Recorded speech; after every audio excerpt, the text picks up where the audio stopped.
KPSC Kalyana Karnataka ಭಾಗಕ್ಕೆ ಸಂಬಂಧಿಸಿದಂತೆ ಕರ್ನಾಟಕದಲ್ಲಿ ಖಾಲಿ ಇದ್ದ ಪಂಚಾಯತ್ ಅಭಿವೃದ್ಧಿ ಅಧಿಕಾರಿ ಹುದ್ದೆಗಳಿಗೆ ಪರೀಕ್ಷೆ ನಡೆಸಿತ್ತು.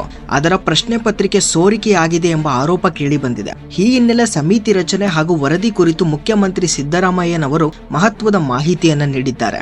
ಕಲ್ಯಾಣ ಕರ್ನಾಟಕದ ಪಿಡಿಒ ಹುದ್ದೆಗಳಿಗೆ ನೇಮಕಾತಿಗಾಗಿ ಇತ್ತೀಚೆಗೆ ರಾಯಚೂರಿನ ಸಿಂಧನೂರಿನಲ್ಲಿ ಸರ್ಕಾರಿ ಕಾಲೇಜಿನಲ್ಲಿ ಪಿಡಿಒ ಪರೀಕ್ಷೆ ನಡೆಸಲಾಗಿತ್ತು. ಈ ವೇಳೆ ಪ್ರಶ್ನೆ ಪತ್ರಿಕೆ ಸೋರಿಕೆಯಾಗಿದೆ. ಮತ್ತೊಮ್ಮೆ ಪರೀಕ್ಷೆ ನಡೆಸುವಂತೆ ಆಗ್ರಹಿಸಿ ಪರೀಕ್ಷೆ ಬರೆದ ನೂರಾರು ವಿದ್ಯಾರ್ಥಿಗಳು ಪ್ರತಿಭಟಿಸಿದ್ದಾರೆ. ಈ ವಿಚಾರವು ಬೆಳಗಾವಿ ಅಧಿವೇಶನದಲ್ಲಿ ಸದ್ದು ಮಾಡಿದ್ದು, ಸದನದಲ್ಲಿ ವಿಧಾನ ಪರಿಷತ್ತಿನಲ್ಲಿ ಬಿಜೆಪಿ ಸದಸ್ಯ ಸಶೀಲ್ ನಮೋಶಿ ಅವರು ಪರೀಕ್ಷೆ ವಿಳಂಬ ಮತ್ತು ಪ್ರಶ್ನೆ ಪತ್ರಿಕೆ ಸೋರಿಕೆ ಬಗ್ಗೆ ಪ್ರಸ್ತಾಪಿಸಿದ್ದಾರೆ.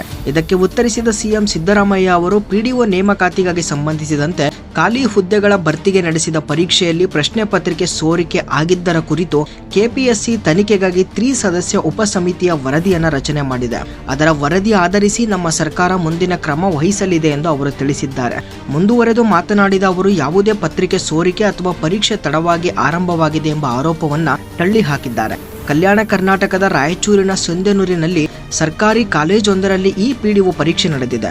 ಈ ಕಾಲೇಜಿನಲ್ಲಿ 800ಕ್ಕೂ ಅಧಿಕ ಅಭ್ಯರ್ಥಿಗಳು ಹಾಜರಾಗಿದ್ದರು. ಆದರೆ ಒಟ್ಟು ಪರೀಕ್ಷಾರ್ಥಿಗಳ ಪೈಕಿ 12 ಅಭ್ಯರ್ಥಿಗಳು ಮಾತ್ರ ಪ್ರಶ್ನೆ ಪತ್ರಿಕೆ ಸೋರಿಕೆ ಆರೋಪ ಮಾಡಿದ್ದಾರೆ. ಇವರು ಹೀಗೆ ಹೇಳುವ ಮೂಲಕ ಇನ್ನಿತರ ಉದ್ಯೋಗಾಕಾಂಕ್ಷಿಗಳಲ್ಲಿ ಗೊಂದಲ ಉಂಟು ಮಾಡಿದ್ದಾರೆ ಎಂದು ಸಿದ್ದರಾಮಯ್ಯ ಅವರು ತಿಳಿಸಿದ್ದಾರೆ.